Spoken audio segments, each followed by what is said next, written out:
कौसल्या सुप्रजा रामपूर्वा सन्ध्या प्रवर्तते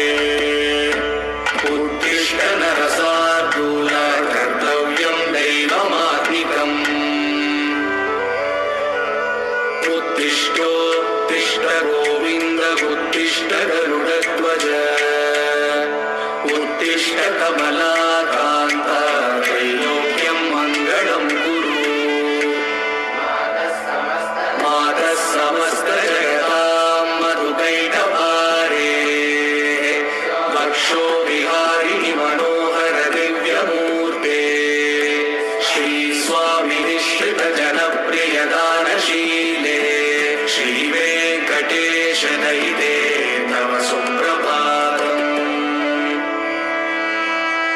तव सुप्रभातमरविन्दलोचने भवतु प्रसन्नमुखचन्द्रमण्डले विधिशङ्करेन्द्रवनिताभिरर्चिते वृषशैलनाथदयिते दयानिधे अत्र्यादिसप्तऋषयः समुपास्य सन्ध्या आकाशसिन्धुकमलानि मनोहराणि आदाय पादयुगमर्चयितुं प्रपन्नाः शेषाद्रिशेखर विभो तव सुप्रभातम् पञ्चाननाभ्यभव षण्मुखवासवाद्याः त्रैविक्रमादिचरितं विबुधास्तु वन्दी भाषापतिः पठति वासरशुद्धिमारात् शेषाद्रिशेखर विभो तव सुप्रभातम् ईषत्प्रफुल्ल सरसीरुहनारिकेलफूगद्रुमादिसुमनोहर बालिकानाम् आवादिमन्दमनिलः सह दिव्यगन्धैः शेषाद्रिशेखर विभो तव सुप्रभातम्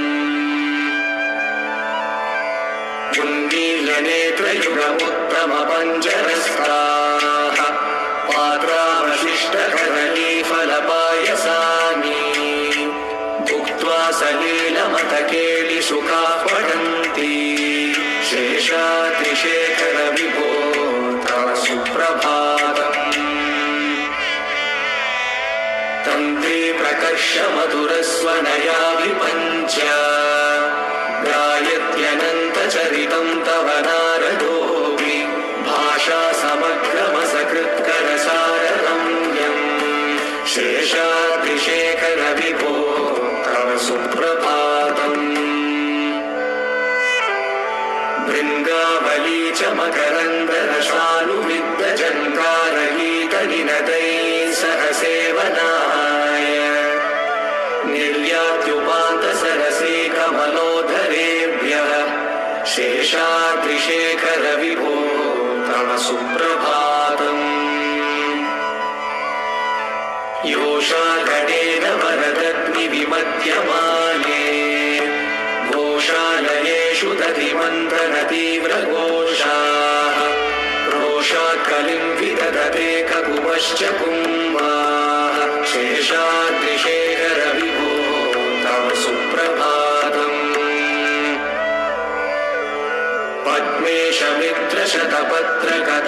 पद्मेशमित्रशतपत्रकतालिवर्गाः हर्तुं श्रियं कुवलयस्य निजाङ्गलक्ष्म्या भेरे निनादमिव बिभ्रतितीव्रनादम् शेषाद्रिशेखर विभो तव सुप्रभातम्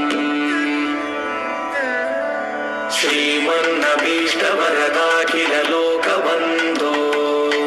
श्री श्रीनिवास जगदेकदयैकसिन्धो श्रीदेवतागृहभुजान्तर दिव्यमूर्ते श्रीवेङ्कटाचलपते तव सुप्रभातम्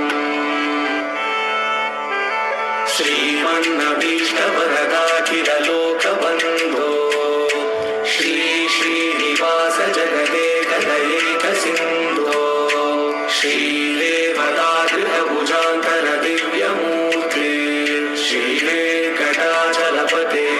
तव सुप्रभातम्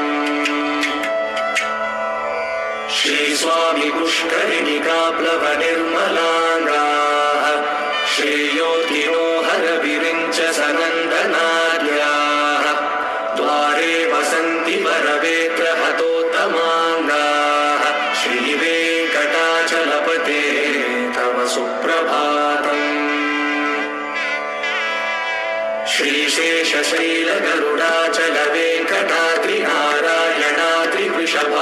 श्रीशेषशैलगरुडाचलवेङ्कटाद्रिनारायणाद्रिवृषभाद्रिवृषाद्रिमुख्या आख्यां त्वदीयवसतेरनिशं वदन्ति श्रीवेङ्कटाचलपते तव सुप्रभातम्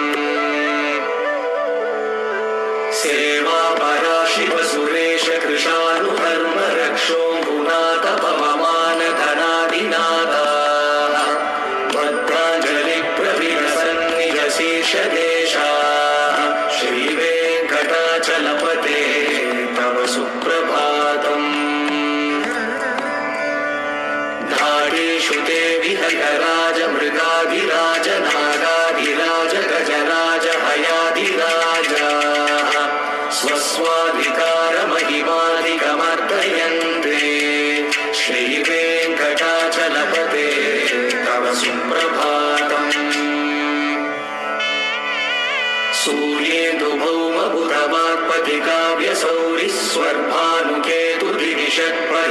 सूर्येन्दुभौमबुधवाक्पतिकाव्यसौरिस्वर्भानुकेतुर्दिविषत्परिषत्प्रधानाः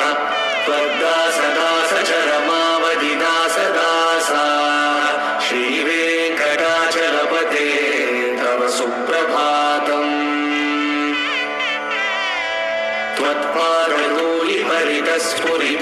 त्वत्पादधूलिभरितस्फुरितोत्तमाङ्गाः स्वर्गापवर्गनिरपेक्षनिजान्तरङ्गाः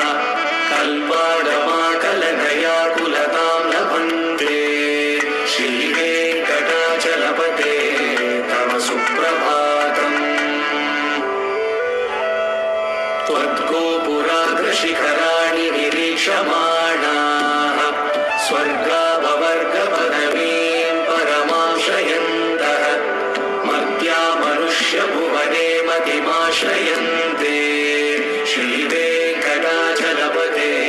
तव सुप्रभातम् श्रीभूमिनायक दयादिगुणामृताब्धे देवादिदेव जगदेक शरण्यमूर्ते श्रीमन्ननन्त गरुडादिभिरर्चिताङ्गे श्रीवेङ्कटाचलपते तव सुप्रभातम् श्रीपद्मनाभ पुरुषोत्तम वासुदेव वैकुण्ठमाधव जनार्दन चक्रपाणे श्रीवत्सचिह्न शरणागत पारिजात श्रीवेङ्कटाचलपते तव सुप्रभातम् कन्दर्पदर्पहर सुन्दर दिव्यमूर्ते कान्ताकुचाम्बुरुह कुट्मललोलदृष्टे कल्याण निर्मल गुणाकर दिव्यकीर्ते श्रीवेङ्कटाचलपते तव सुप्रभातम् नीलाकृते कमठकोल नृसिंहवर्णिन् स्वामिन् परश्वत तपोधन रामचन्द्र शेषांश रामय गुणन्दन कल्किरूप श्रीवेङ्कटाचलपते तव सुप्रभातम् येलालवङ्गगणसार सुगन्धितीर्थम् दिव्यं वियत्सरिति हेमघटेषु पूर्णम् धृत्वा द्रवैदिकशिखामणयः प्रहृष्टाः तिष्ठन्ति वेङ्कटपते तव सुप्रभातम् भास्वानुदेति विकचानि सरोरुहाणि सम्पूरयन्ति निनदैः ककुभो विहङ्गाः श्रीवैष्णवा सततमर्थितमङ्गलास्ते नामाश्रयन्ति तव वेङ्कटसुप्रभातम् ब्रह्मादयः सुरवरासमहर्षयस्ते सन्तः सनन्दनमुखास्तव यो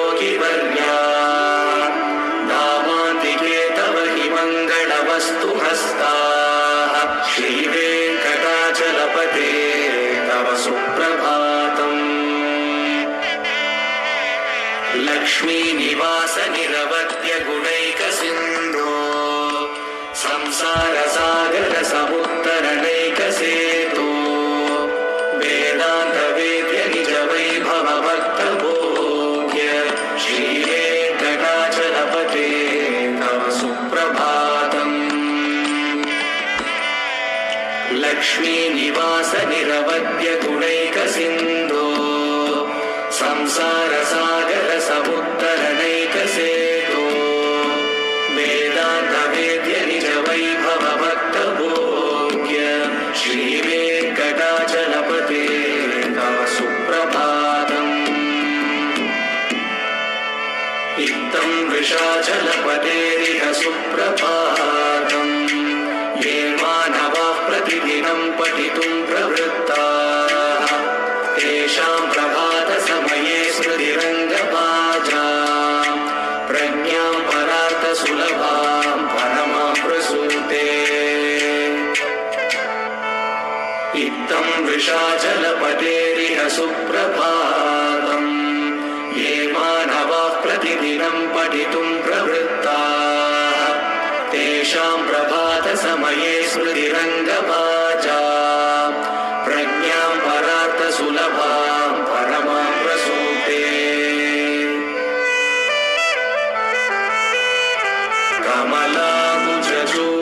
कमलाकुचूषुकुङ्कुमतो नियतारुणितातुलनीलतनो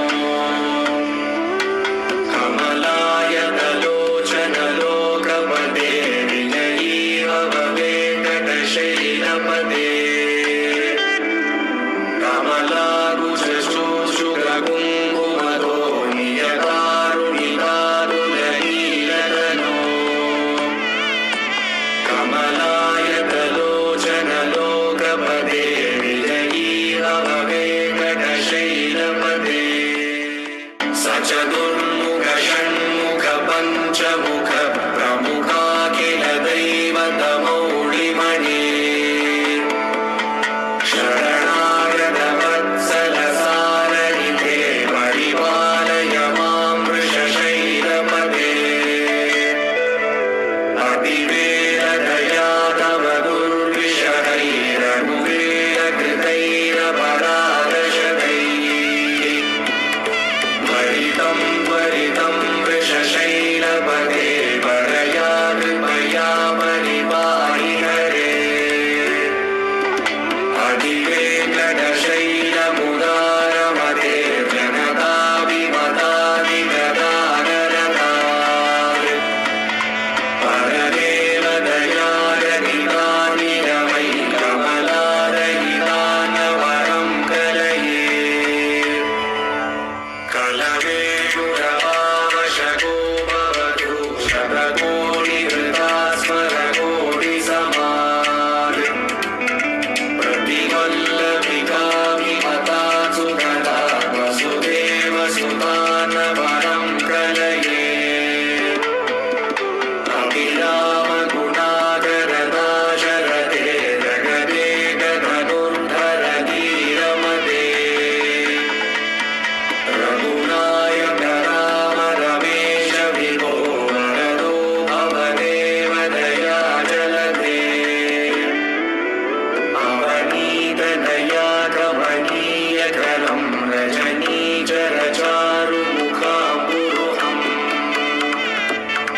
रजनीचरराजतमोमिहिरं महनीयमहं रघुराममये। सुमुखं सुहृदं सुलभं सुकरं स्वनुजं च सुखाय ममोघशरम् अपहाय रघुत्वहमन्यमहं न कथञ्चन कञ्चन जातु भजे। विना वेङ्कटेशं ननाथो ननाथः सदा वेङ्कटेशं स्मरामि स्मरामि। हरे वेङ्कटेश प्रसीद प्रसीद प्रियं वेङ्कटेश प्रयश्च प्रयश्च। विना वेङ्कटेशं ननाथो ननाथः सदा वेङ्कटेशं स्मरामि स्मरामि। हरे वेङ्कटेश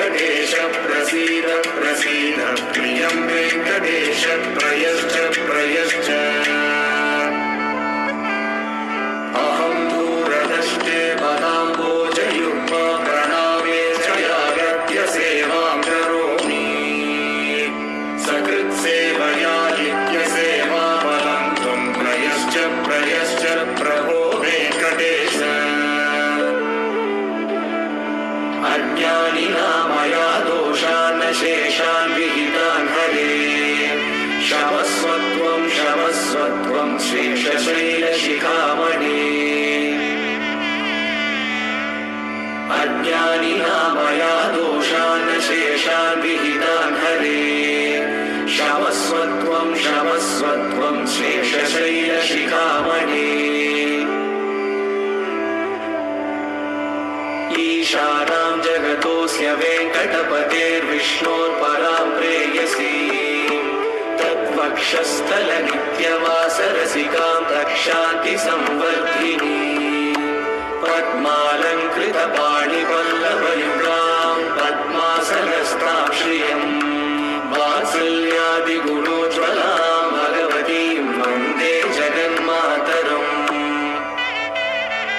ईशानां जगतोऽस्य वेङ्कटपतेर्विष्णोर्परां प्रेयसी तत्वक्षस्थलनित्यवासरसिकां रक्षान्तिसंवर्धिनी पद्मालङ्कृतपाणिपल्लवयुगां पद्मासनस्तां श्रियं वात्सल्यादिगुणोज्ज्वलां भगवतीं वन्दे जगन्मातरम् श्रीमन्कृपाजलनिधे सर्वलोकः सर्वज्ञशक्तनतवत्सल सर्वशेषिन् स्वामिन् सुशीलसुलभाश्रितपारिजात श्रीवेङ्कटेश शरणं प्रपद्ये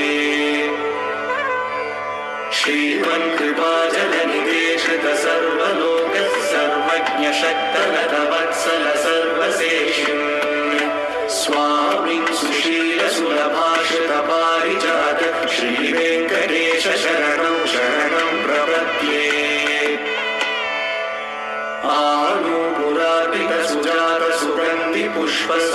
आनूपुरापितसुजातसुगन्धिपुष्पसौरभ्यसौरभकरौ समसन्निवेशौ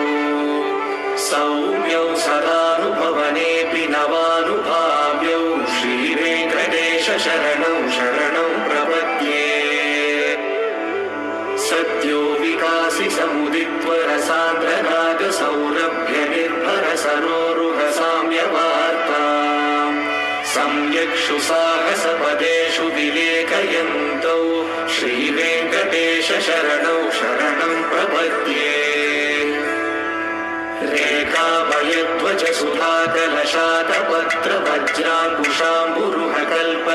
सुधाकलशातपत्रवज्राङ्कुशाम्बुरुहकल्पकशङ्खचक्रैः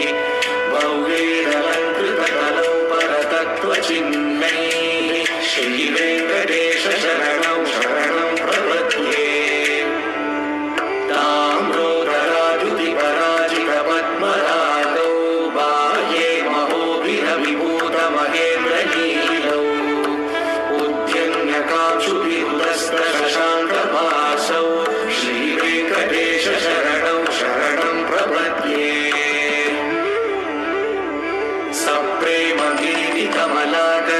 सप्रेमगीतिकमलाकरपल्लवाभ्यां संवाहनेऽपि सपदि क्लवमानगानौ कान्ताभवान्मनसगोचरसौ कुमार्यौ श्रीवेङ्कटेश शरणं प्रपद्ये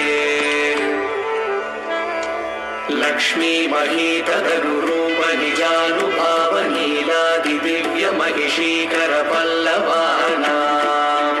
आरुण्यसङ्क्रमणतः किल सान्द्ररागौ श्रीवेङ्कटेश शरणं प्रपद्ये नित्यानमद्विधि शिवादिकिरीटकोटिः प्रत्युक्तदीप्तनवरत्नमहः प्ररोहैः नीराजनाविधिमुदारमुपाददानौ श्रीवेङ्कटेश शरणं प्रपद्ये विष्णोपदे परमयित्युदितः प्रशंसौ यौ मध्ववुत्स इति भोग्यतयाभ्युपातौ भूयस्ततेति तव पाणितलः प्रतिष्ठौ श्रीवेङ्कटेश शरणं प्रपद्ये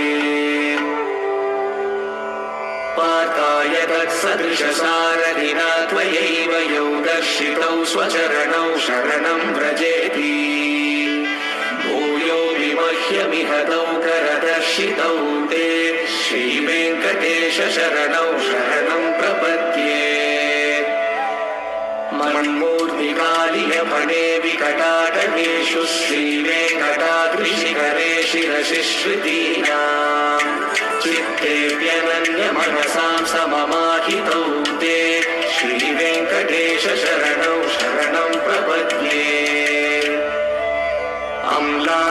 पश्यतवनीतरकीर्णपुष्पौ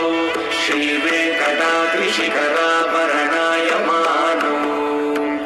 आनन्दिताखिल मनोनयनौ तवैतौ श्रीवेङ्कटेश शरणौ शरणं प्रपद्ये प्रायः प्रपन्नजनता प्रथमावतार्यौ मातुस्तनाविव शिशोरमृतायमानौ प्राप्तौ परस्परगुणामतुलान्तरौ ते श्रीवेङ्कटेश शरणौ शरणं प्रपद्ये सत्त्वोत्तरैः सततसेव्यपदाम्बुजेन संसारतारकदयाग्रहृगञ्जलेन सौम्योपयन्तृमुनिनामवदर्शितौ ते श्रीवेङ्कटेश शरणौ शरणं प्रपद्ये सत्त्वोत्तरैः सततसेव्यपदाम्बुजेन संसारतारकदयाग्रहृगञ्जलेन सौम्योपयन्तृमुनिनामवदर्शितौ ते श्रीवेङ्कटेश शरणौ शरणं प्रपद्ये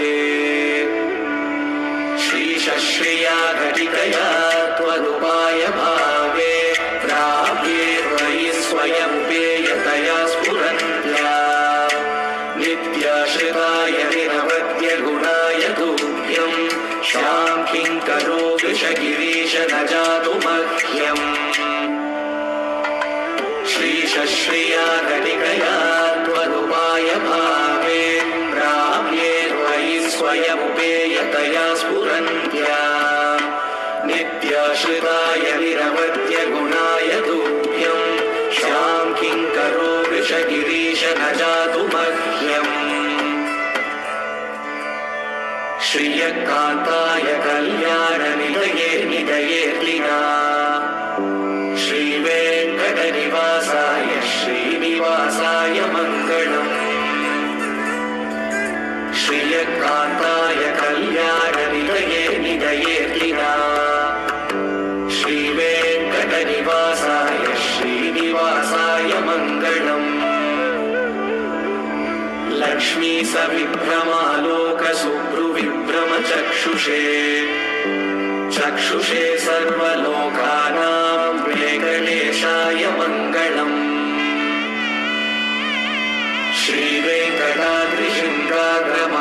श्रीवेङ्कटाद्रिशृङ्गाग्रमङ्गलाभरणाग्रये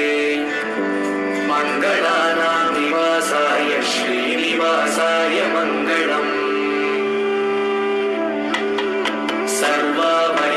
सर्वावयवसौन्दर्यसम्पदा सर्वचेतसा सदा सम्मोहनायास्तु वेङ्कटेशाय मङ्गलम् नित्याय निरवध्याय सत्यानन्दचिदात्मने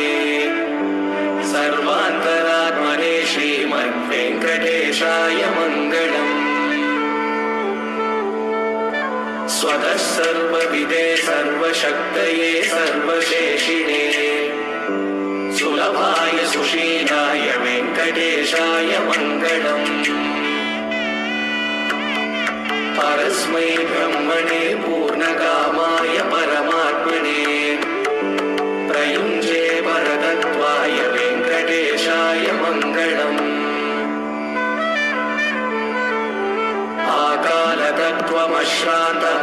आकालतत्त्वमश्रान्तमात्मनामनुपश्यता अतृप्यमृतरूपाय वेङ्कटेशाय मङ्गलम् प्रायस्वशरणौ पुंसां शरण्यत्वेन पाणिना कृपया दिशते श्रीमद्वेङ्कटेशाय मङ्गलम्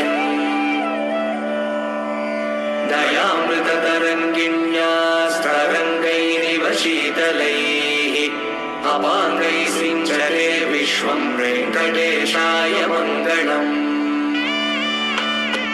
सृग्भूषाम्बरहेदीनां सुषमावहमूर्तये सर्वार्तिशमनायास्तु वेङ्कटेशाय मङ्गलम् श्रीवैकुण्ठविरक्ताय स्वामि पुष्करिणीतटे रमया रममाणाय वेङ्कटेशाय मङ्गलम् श्रीवैकुण्ठ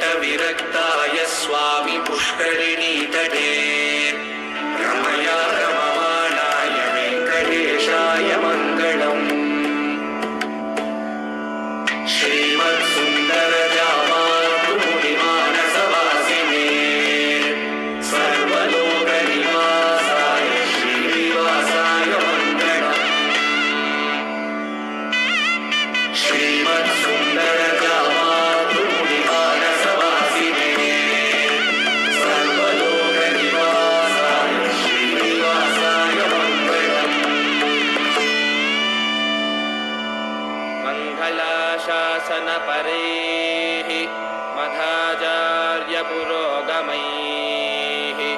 सर्वैश्च पूर्वैराचार्यैः सत्कृतायास्तु मङ्गलम्।